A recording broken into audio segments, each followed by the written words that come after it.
മലയാളത്തിൻ്റെ മഹാനടി സൂപ്പർ നടി ഒക്കെ എങ്ങനെയായി എന്ന് ഇപ്പോൾ പുറത്തു വരാൻ പോവുകയാണ് പുതിയ റിപ്പോർട്ടുകളൊക്കെ ആയിട്ട്. ഇതിൻ്റെ ഇടയിൽ സിനിമാ മേഖലയിൽ അതായത് പുരുഷന്മാർക്ക് പോലും 50-60 വയസ്സായ പുരുഷന്മാർക്ക് പോലും കിടക്കപ്പുറതിയില്ല എന്നുള്ളൊരു വാർത്തയാണ് ഇപ്പോൾ പുറത്തു വരുന്നത്.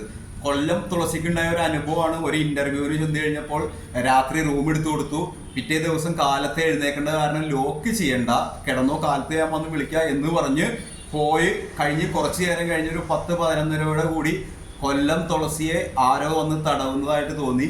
അതായത് ബാക്ക് ഭാഗത്ത് തടവി മുകളിലേക്ക് കൈ കൊണ്ടുവന്നു കഴിഞ്ഞപ്പോൾ കൊല്ലം തുളസി ആരടാ എന്ന് ചോദിച്ചു കഴിഞ്ഞപ്പോൾ ആള് ഇറങ്ങി നോക്കി കഴിഞ്ഞപ്പോൾ ഞെട്ടിപ്പോയി എന്ന് പറയണ ഈ വ്യക്തിയെ കണ്ടിട്ട്. വ്യക്തിയെ തുറന്നു പറഞ്ഞിട്ടില്ലെങ്കിലും കൊല്ലം തുളസി പോലെയുള്ള ഒരു 50-60 വയസ്സ് പ്രായമായ വ്യക്തിക്ക് വരെ ഇതാണ് അവസ്ഥ എങ്കിൽ സിനിമാ നടിമാരുടെ അവസ്ഥ എന്തായിരിക്കും ചിന്തിക്കാവുന്നുള്ളൂ.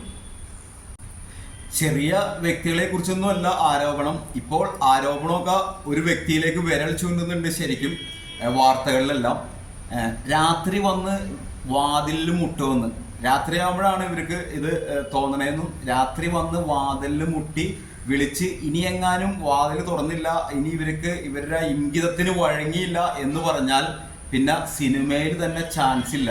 അപ്പം അതുകൊണ്ട് പലരും വഴങ്ങി കൊടുത്തിട്ടുണ്ട് എന്നാണ് ചോദിച്ചത്. കഴിഞ്ഞ ദിവസം റിമ കല്ലിങ്കലിൻ്റെ അടുത്തൊക്കെ ചോദിച്ചു കഴിഞ്ഞപ്പോൾ ഞാൻ അങ്ങനെയൊന്നും എനിക്ക് അങ്ങനെ ഒരു അനുഭവമൊന്നും ഉണ്ടായിട്ടില്ല എന്ന് പറഞ്ഞ്. പക്ഷേ കൂട്ടത്തിൽ നിന്ന് തന്നെ ഈ നടിമാരുടെ കൂടെ കൂടി നടിമാരെ ഒറ്റുകൊടുക്കുകയും ചതിക്കുകയും ചെയ്ത ഒരു ലേഡി സൂപ്പർ സ്റ്റാർ തന്നെ ഉണ്ട് എന്ന്. അപ്പം ലേഡി സൂപ്പർ സ്റ്റാർ ആരൊക്കെയാണ് എന്തൊക്കെയാണെന്ന് കേരളത്തിലുള്ള മലയാളികൾക്ക് എല്ലാവർക്കും ഏകദേശം മനസ്സിലായിട്ടുണ്ടെന്നാണ് ഇപ്പോൾ അറിയാൻ സാധിക്കണേ. ഇനി വരും ദിവസങ്ങളിൽ സൂപ്പർ ലേഡി സൂപ്പർ സ്റ്റാർ പണി വരാൻ പോകുന്നു എന്നുള്ള റിപ്പോർട്ടുകളും ഇപ്പോൾ പുറത്തു വരുന്നുണ്ട്. കൂടാതെ മലയാളത്തിലെ ഏറ്റവും സൂപ്പർ താരങ്ങളിൽ ഒരാളായ വ്യക്തിയിലേക്കാണ് വിരൽ ചൂണ്ടുന്നത്. ഇവർ രണ്ടുപേരുമാണ് ശരിക്കും പല കാര്യങ്ങളും ചെയ്തേക്കണേ എന്നുള്ള വാർത്തകളും ഞെട്ടിക്കുന്ന വാർത്തകളും പുറത്തു വന്നിട്ടുണ്ട്. ഞെട്ടിക്കുന്നില്ല, മലയാളികൾക്ക് ഇതെല്ലാം അറിയാം. എങ്കിലും ഒരു കമ്മീഷൻ മുഖേന ഇത് പുറത്തു വന്നപ്പോൾ, ഇതിന്റെ യാഥാർത്ഥ്യം പുറത്തു വന്നപ്പോൾ മലയാളികളുടെ മുട്ടൻ ചർച്ചയാണ് ഇപ്പോൾ കേരളത്തിൽ അങ്ങോളം ഇങ്ങോളം നടക്കുന്നത്.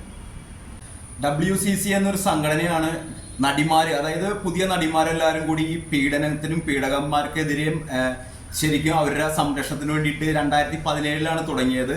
ഇത് തുടങ്ങിയ കാലം മുതൽ ഈ നടിമാരെ എല്ലാവരെയും ഒരു പ്രമുഖ നടി സൂപ്പർ നടി ചതിക്കുകയുണ്ടായി എന്നുള്ള വാർത്തകളും പുറത്തു വന്നു. 2017 ആലുവ ഭാഗത്ത് വെച്ചിട്ട് ഒരു നടി ആക്രമിക്കപ്പെടുകയുണ്ടായി. അതിനോടനുബന്ധിച്ച് അമ്മ എന്ന സംഘടനയിൽ ഞങ്ങൾക്ക് യാതൊരുവിധ സുരക്ഷിതത്വവും ഇല്ല എന്നും പുതിയ സംഘടന വേണമെന്ന് പറഞ്ഞാണ് ഈ സംഘടന തുടങ്ങിയത്. പക്ഷേ ആ സംഘടനയെ വരെ ഇപ്പോൾ ചതിച്ചു എന്നാണ് പറയുന്നത്. ഇത് തുടങ്ങാനുള്ള പല കാരണങ്ങളുടെയും സ്ക്രീൻഷോട്ടും വോയിസ് മെസ്സേജ് എല്ലാം ഹേമ കമ്മീഷനിൽ ലഭിച്ചിട്ടുണ്ട് എന്നാണ് അറിയാൻ സാധിക്കുന്നത്.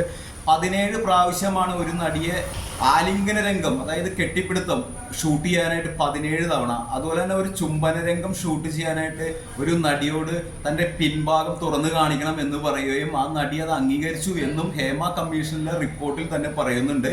ഇത് ശരിക്കും എഗ്രിമെന്റ് പ്രകാരം ഇന്ന് ഇത്ര ദിവസം അഭിനയിച്ചേക്കാം എന്ന് എഗ്രിമെന്റ് ചെയ്തു വരുന്ന നടികൾക്ക് ഇതുവരെ പോലുള്ള ഉന്നതന്മാർ പറയുമ്പോൾ അതിന് ചെവി കൊള്ളാതിരിക്കാനും വഴങ്ങാതിരിക്കാനും പറ്റാത്ത സാഹചര്യമാണ്. അപ്പം മലയാള സിനിമ പോലുള്ള ഒരു ഫിലിം ഇൻഡസ്ട്രിയിൽ മലയാളത്തിലെ നമ്മുടെ നടിമാര് അനുഭവിക്കുന്ന ബുദ്ധിമുട്ടുകൾ എന്തൊക്കെയാണെന്നൊന്ന് ആലോചിച്ച് നോക്കുക. അതിൻ്റെ കൂടെ നിന്ന് കാലുവാരുന്നവരും, ഈ കൂടെ നിന്ന് കാലുവാരിയ നടിയാണ് സൂപ്പർ ലേഡി ആയിട്ടും സൂപ്പർ സ്റ്റാർ ആയിട്ടും ഇപ്പോൾ വിലസുന്നത്.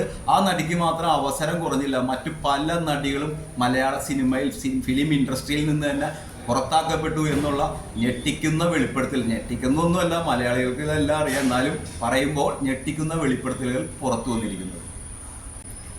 എന്തിനു പറയുന്നു, നമ്മുടെ ഏറ്റവും മലയാളത്തിന്റെ മഹാൻ നടന്മാരിൽ ഒരാളായാണ് തിലകൻ. ആ തിലകന്റെ മകള് തന്നെ സോഷ്യൽ മീഡിയയിൽ പബ്ലിക്കായിട്ട് തുറന്നു പറഞ്ഞിരിക്കുകയാണ്. അതായത് എൻ്റെ അച്ഛനുള്ള കാലത്ത് എന്നെ മകളെ എന്ന് വിളിച്ചുകൊണ്ടിരുന്ന ഒരു വ്യക്തി തന്നെ അച്ഛൻ മരിച്ചു കഴിഞ്ഞപ്പോൾ റൂമിലേക്ക് വിളിച്ചു എന്നും എല്ലാം തിലകന്റെ മകള് തന്നെയാണ് ശരിക്കും സോഷ്യൽ മീഡിയയിൽ പബ്ലിക്കായിട്ട് ഒന്ന് തുറന്നു പറഞ്ഞിരിക്കുന്നത്. അപ്പൊ സിനിമാ മേഖലയുടെ കാമഭ്രാന്തന്മാരുടെ അവസ്ഥയൊന്നും, അതും പ്രമുഖ നടനാണ് എന്നാണ് ചൂണ്ടിക്കാണിക്കപ്പെടുന്നത്. അപ്പൊ തിലകൻ പോലുള്ള നമ്മൾ ആരാധിക്കുന്ന ഒരു മഹാനടന്റെ മകൾക്ക് വരെ ഈ ഒരു അനുഭവമാണെങ്കിൽ ജൂനിയർ ആർട്ടിസ്റ്റുമാരും സിനിമാ സഹ നടിമാരുടെയൊക്കെ അവസ്ഥ ഒന്ന് ആലോചിച്ച് നോക്കിയേ. ഇന്ന് ഇപ്പൊ പേരും കാര്യങ്ങളും ഹേമ കമ്മീഷനിൽ ഉണ്ട് എന്നാണ് പറയുന്നത്. പക്ഷെ അത് പുറത്തു വന്നിട്ടില്ല. പക്ഷെ പുറത്തു വരാത്തോടത്തോളം കാലം എല്ലാ നടിമാരും സംശയത്തിന്റെ നിഴലിൽ തന്നെയായിരിക്കും.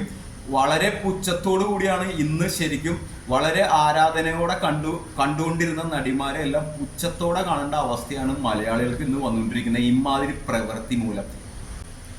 വുമൺ ഇൻ സിനിമ കളക്ഷൻ എന്നും പറഞ്ഞിട്ടാണ് പുതിയ സംഘടനയൊക്കെ തുടങ്ങിയത്. അതായത് 2017 ഒരു നടി ആക്രമിക്കപ്പെട്ടതിന് ശേഷം അതിനുശേഷം ഇതിന് ഈ ഒരു സംഘടനയിലെ അംഗമായ പലർക്കും അഭിനയിക്കാനുള്ള ചാൻസുകളെല്ലാം നിഷേധിക്കപ്പെട്ടു. പ്രമുഖ നടന്മാരിടപെട്ട് നിഷേധിക്കപ്പെട്ടു എന്നും പറയുന്നുണ്ട്. പിന്നെ ഹേമ കമ്മീഷൻ റിപ്പോർട്ടിൽ പറയുന്നത് സിനിമാ മേഖലയിൽ മാംസക്കച്ചവടമാണ് നടക്കുന്നതെന്നാണ്. മാംസക്കച്ചവടം. അപ്പൊ അതിന്റെ എന്താണ് മാംസക്കച്ചവടം എന്ന് വെച്ചാൽ അറിയാൻ പറ്റും മലയാളികൾ എല്ലാവർക്കും.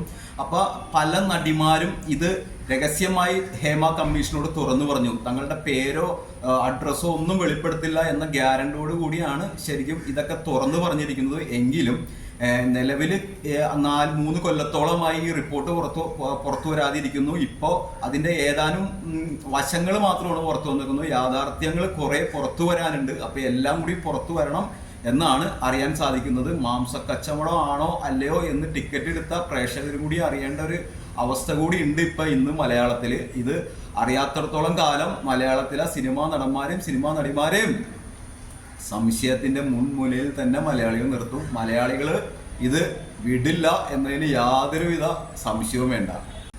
ഇതിനകത്ത് പല ഗൂഢാലോചനകളും പുറത്തു വരുന്നുണ്ട് എന്നാണ് അറിയാൻ സാധിക്കണേ. കാരണം 2017 ഒരു നടി ആക്രമിക്കപ്പെട്ടപ്പോൾ സൂപ്പർ നടി മഞ്ജു വാര്യർ തന്നെയാണ് നേരിട്ട് പറഞ്ഞത് ഇതിനകത്തൊരു ഗൂഢാലോചനയുണ്ടെന്ന്. അങ്ങനെയാണ് ആ കേസ് പ്രമാദമാവാനായിട്ടുള്ള മെയിൻ കാരണം തന്നെ. അപ്പൊ ദിലീപ് ആക്രമിക്കപ്പെട്ടതിലും ദിലീപ് കേസിൽപ്പെട്ടതിലും നടി ആക്രമിക്കപ്പെട്ടതിലും ഗൂഢാലോചനയുണ്ടെന്ന് നടി മഞ്ജു വാര്യർ തുറന്നു പറഞ്ഞ സ്ഥിതിക്ക് ഇതിനകത്ത് ഗൂഢാലോചന ഉണ്ട് എന്ന് പോലീസ് സ്ഥിരീകരിക്കുകയും പോലീസ് അന്വേഷണം നടത്തുകയും 80 ചില്ലാൻ ദിവസം ദിലീപ് അകത്തിടക്കുകയും ചെയ്തു. ഇതും ഒരു ഗൂഢാലോചനയാണെന്നും ദിലീപിനെ പെടുത്താൻ വേണ്ടി ചെയ്തതാണെന്നുമുള്ള സംശയങ്ങളും ഇപ്പോൾ സോഷ്യൽ മീഡിയയിൽ പങ്കുവെക്കുന്നുണ്ട്.